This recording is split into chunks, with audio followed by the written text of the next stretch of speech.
నమస్కారం. నా పేరు డాక్టర్ షగుఫ్తా. నేను న్యాచురోపతి డాక్టర్‌ని. కంటి సమస్యలు పిల్లల్లో గాని, పెద్దవాళ్ళలో కానీ అధికంగా అయిపోతున్నాయండి. మనం ఒక క్లాస్ రూమ్‌లోకెళ్ళి చూస్తే ఆల్‌మోస్ట్ 80-70% పిల్లలకు స్పెట్స్ ఉన్నాయి. అసలు పిల్లలు గాని, ఒక 50 దాటిన తర్వాత వాళ్ళకి గాని అధికంగా చూస్తున్నాం. మిడిల్ ఏజ్ వాళ్ళకి కూడా ఉన్నాయి గాని స్పెట్స్. కానీ ఈ ఏజ్ చిన్న చిన్న పిల్లలకి, పెద్దవాళ్ళకి ఎందుకు అధికంగా ఉన్నాయని మనం గమనిస్తే అధికంగా మిడిల్ ఏజ్ వాళ్ళకి కొద్దిగా అవగాహన ఉండి యూజ్ చేస్తున్నారు మొబైల్ కానీ తక్కువగా యూజ్ చేస్తున్నారు. బట్ చిన్న పిల్లలు, పెద్దవాళ్ళు అధికంగా యూజ్ చేస్తున్నారు. మనం ఎక్కడైనా కనుక్కుంటే పెద్దవాళ్ళు ఏంటంటే పడుకోవడానికి తొందరగా పడుకోవడానికి వెళ్తారు. నిద్ర పట్టట్లేదని మొబైల్ పట్టుకుంటారు, చూస్తూనే ఉంటారు. ఇంత బ్యాడ్ రేడియేషన్స్ అండి ఇవి. దానివల్ల స్కిన్ పాడవుతది. మొబైల్ యూజ్ చేయడం వల్ల ఆ స్క్రీన్ అంతా మన కళ్ళ మీద పడి స్కిన్ పాడవుతుంది. ఐస్ పాడవుతున్నాయి. ఐస్ మెయిన్ చూపు మందగించిందనుకోండి, మనం కంటద్దాలు పెట్టుకొని ఏం చూడగలుగుతాం అందమైన ప్రపంచాన్ని.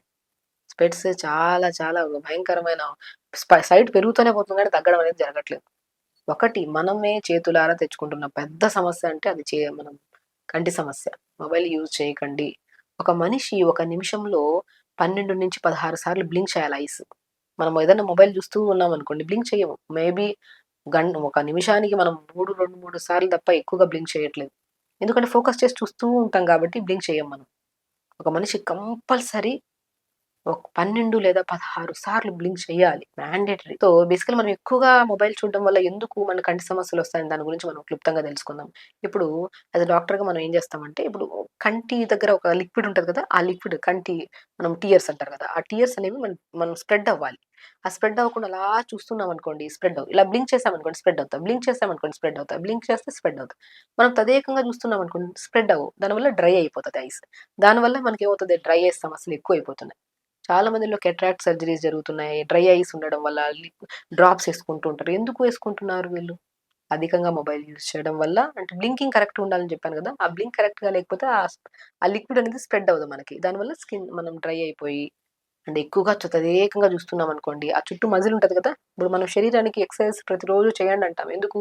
యాక్టివ్‌గా ఉండడానికి, ఎనర్జిటిక్‌గా ఉండడానికి, బరువు అధికంగా ఉంటే బరువు తగ్గడానికి, ఏ సమస్య ఉన్నా పోవడానికి ప్రతిరోజు యోగా చేయమంటాం. అవునా?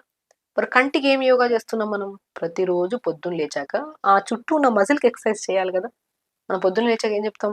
Eyeball movements down, up, down, సైడ్‌కి right, left, right, left, right, up, left, down, left, up, right, down, right up, left down, left up, right down, right up, left down, left up, right down.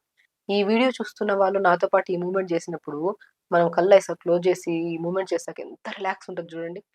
అంటే చుట్టూ మజిల్‌కి మనం mobility చేసాం. అంటే రోజు body మొత్తం exercise చేస్తే body ఎంత active అవుతది. అలాగే కంటి చుట్టూ ఉన్న మజిల్ కూడా మనం డైలీ ఎక్సర్సైజ్ చేయడం వల్ల యాక్టివ్ ఉంటాయి మజిల్.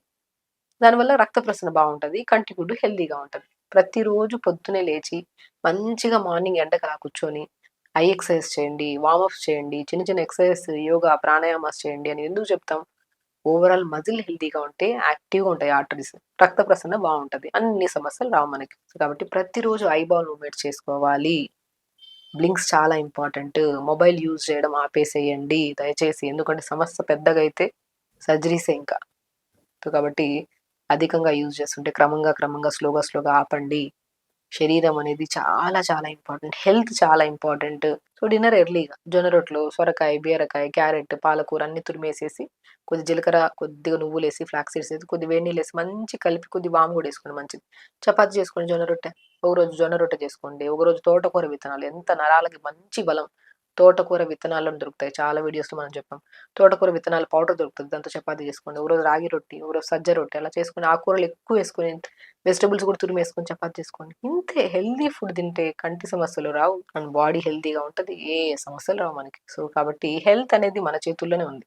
హ్యాపీగా మంచిగా కాపాడుకుంటే అది ఎప్పుడు హెల్తీగా ఉంటాం. హ్యాపీగా కూడా ఉంటాం. సో, ఖచ్చితంగా చేయండి. హెల్తీగా ఉండండి. హ్యాపీగా ఉండండి. నమస్కారం.